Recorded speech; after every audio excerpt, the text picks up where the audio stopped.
So এটা হচ্ছে বেইজিউস blade 2 power bank, যেটা কিছুটা ইউনিক অন্যান্য পাওয়ার ব্যাংকের তুলনায়, এবং এটা শেপটাও যথেষ্টই কুল, ডিফারেন্ট অন্যান্য পাওয়ার ব্যাংকের তুলনায়।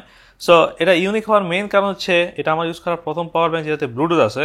এটা অ্যাকচুয়ালি দুনিয়ার প্রথম পাওয়ার ব্যাংক না যেটাতে ব্লুটুথ আছে, বাট এই টাইপের পোর্টেবলের মধ্যে খুব সম্ভবত লেটেস্ট বা ফাস্ট হইতেও পারে, আমি পুরোপুরি কনফার্ম না। সো এটাতে ব্লুটুথ দিয়ে কী করা যায় আমরা একটু পরে দেখবো, বাট প্রথমে বক্সে কী আছে দেখা যায়। সো এটা হচ্ছে ব্লেড 2 এর বক্স। এটার সাথে সিম্পল একটা পাউচ আসে আর একটা ছোট কেবল আছে যেটা হচ্ছে টাইপ সি থেকে টাইপ সি। এটা 2 ফিটের মতো সাইজ হবে। এটা ডিজাইন আর শেপ যথেষ্ট কুল, যেটা সহজে ধরা যায় এবং সহজে বহন করা যায় ব্যাগের মধ্যে, এবং এটা যথেষ্ট লাইট ওয়েটও। এটা মাত্র 320 গ্রাম। এই ব্লেড 2তে একটা স্ক্রিন আছে যেটা চার্জ করার সময় এবং চার্জ দেওয়ার সময় একটা সামারি দেয়, এবং এটা প্রতিবার ক্লিক করলে অন হয় একটা অপারেটিং সিস্টেমের মতো। তারপর একটা নাম্বার শো করে, এটা হচ্ছে এই মুহূর্তে চার্জের লিমিট, কতটুকু চার্জ আছে এটাতে। এবং আমরা যখনই কোনো কিছু কানেক্ট করবো এটাতে, তখন এখানে টাইমার দেয় আর কত ভোল্টেজ বা অ্যাম্পিয়ারে চার্জ হচ্ছে সেটা শো করে। এটা অবশ্যই স্ক্রিন সেভারও সাপোর্ট করে। এর মাধ্যমে আপনি যে কোনো টেক্সট বা নাম্বার এখানে অ্যাড করে রাখতে পারেন, যাতে এটা হারায় গেলে ফেরত দেওয়া সহজ হয়। সো ব্লেড 2তে ব্লুটুথ আছে, সো এটা অ্যাপও সাপোর্ট করে। সো এই জন্য এর স্ক্রিন অন থাকা লাগবে, এবং যতক্ষণ স্ক্রিন অন থাকে আমরা অ্যাপের মাধ্যমে এটাতে কানেক্ট করতে পারবো। লেটস গো টু দ্য বেজিয়াস অ্যাপ, এবং এখানে দেখা যাচ্ছে ডিভাইস ডিসকানেক্টেড, বাট এটা ইনস্ট্যান্টলি কানেক্ট হয়ে যাবে। সো অ্যাপ থেকে কয়েকটা মেজর ইনফো দেখা যায়। প্রথমত এটা টেম্পারেচার কত। সো এটাতে একটা টেম্পারেচার সেন্সর আছে যার মাধ্যমে কন্টিনিউয়াসলি এটা টেম্পারেচার দেখা যায়, কত পার্সেন্ট ব্যাটারি আছে, এবং এই মুহূর্তে কোনো কিছু কানেক্ট নাই, যদি থাকে তাহলে সেটা চার্জ হইতে কতক্ষণ লাগবে। সো এখান থেকে কিছুটা থিম চেঞ্জ করা যায়। এটা ডিসপ্লে 3টা স্টাইল আছে যেগুলো এখান থেকে চেঞ্জ করা যায়, এবং যেহেতু আমারটা ব্ল্যাক, এটার অ্যাকচুয়ালি 3টা কালারও আছে। 3টা কালারে ম্যাচ করার জন্য 3 রকমের ডিসপ্লে আছে। সো আমি জাস্ট মাঝখানে দিয়ে রাখছি, বাট আমরা যে কোনো সময় চাইলে ডিসপ্লে চেঞ্জ করতে পারবো। যদি আমরা ওকে দেই, look at this is the new display। এরপর এখান থেকে স্ক্রিন সেভারও এডিট করা যায়। তারপর টাইমিং ঠিক করা যায় যে এটা কোনো কিছু চার্জে অ্যাড করলে কতক্ষণ পর্যন্ত চার্জ হবে। এনিওয়ে এখানে একটা শাটডাউন কাউন্টডাউন আছে। এখান থেকে একটা টাইমার সেট করা যায় যে কতক্ষণ পর এটা অটো অফ হয়ে যাবে, তখন চার্জিং অফ হয়ে যায় এবং এই পাওয়ার ব্যাংক অফ হয়ে যায়। That is cool. জাস্ট একটা অটোমেশন এখান থেকে সেট আপ করা যায়। আর লো কারেন্ট মোড আছে, যেটা হচ্ছে একদম ছোটোখাটো জিনিস চার্জ করার জন্য, যেটা অ্যাকচুয়ালি পাওয়ার ব্যাংক থেকে অন করা যায় ডাবল প্রেস করলে, এবং এখানে আবার অটোমেটিক ডিসকানেক্ট হয়ে গেছে কারণ আমরা কোনো কিছু কানেক্ট করি নাই। যদি আমরা কোনো কিছু কানেক্ট করি সেক্ষেত্রে এই অ্যাপ চালু থাকে, অথবা এটা অটোমেটিক্যালি বন্ধ হয়ে যায়। সো 2টা পোর্ট মিলে এটা 65 ওয়াট সাপোর্ট করে, এবং এই দুইটারই ডিটেলস একসাথে এখান থেকে দেখা যায় যে কত করে বের হচ্ছে। এবং এই পাওয়ার ব্যাংক অ্যাকচুয়ালি ডেইলি চেঞ্জিংও সাপোর্ট করে। এর মানে আপনি একই সাথে এই পাওয়ার ব্যাংকেও চার্জ দিতে পারবেন, এবং এটা আবার আরেকটা ডিভাইসকেও চার্জ দিতে পারবে। এটাতে 2টা টাইপ সি পোর্ট আছে, এবং 2টাই ইনপুট আউটপুট 2টাই সাপোর্ট করে। এবং যখন আমরা ব্লুটুথে কানেক্টেড থাকবো তখন এখানে আইকন শো করে ব্লুটুথের, এবং আমরা অ্যাপ থেকে দেখতে পারবো যে এক্স্যাক্টলি কত ওয়াটে এগুলো চার্জ হচ্ছে।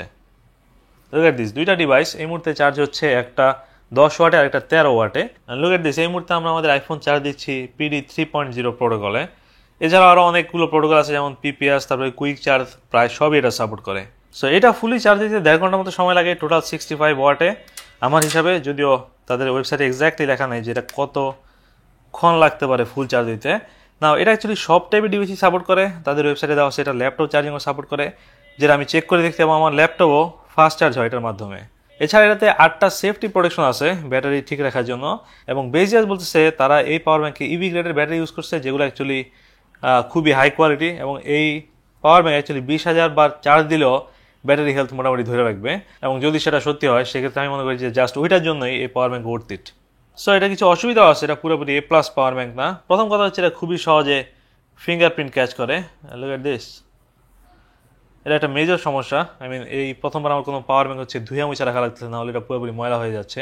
আর যেটা বললাম যে এটা তাদের ওয়েবসাইট আছে 7.3 মিলিমিটার, বাট এক্স্যাক্টলি বলতে গেলে এটা 10 মিলিমিটারের উপরে। বেজিয়াস হচ্ছে একেবারে কর্নার ক্যালকুলেট করছে। সো এটা যদি আসলেই 7.3 মিলিমিটার হইতো বেটার হইতো, বাট স্টিল যথেষ্টই স্লিম, এবং আপনার অন্যান্য বেশিরভাগ ডিভাইসের তুলনায় যেগুলো আপনি এটা দিয়ে চার্জ দেবেন সেগুলো হচ্ছে এটা স্লিম হবে। আর স্ক্রিন কোয়ালিটি অ্যাকচুয়ালি কিছুটা লো, যেটা অ্যাকচুয়ালি আরও হায়ার হওয়া দরকার ছিল। এটা একেবারে শার্প না, তারপর ওলেড হইতে পারতো।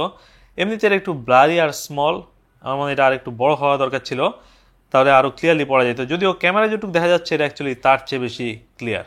আর এটা অ্যাকচুয়ালি সারাক্ষণ এই ডিটেলস শো করে না, কিছুক্ষণ পরে স্ক্রিন সেভারে চলে যায়, যেটা আমাকে কিছুটা বিরক্ত করে।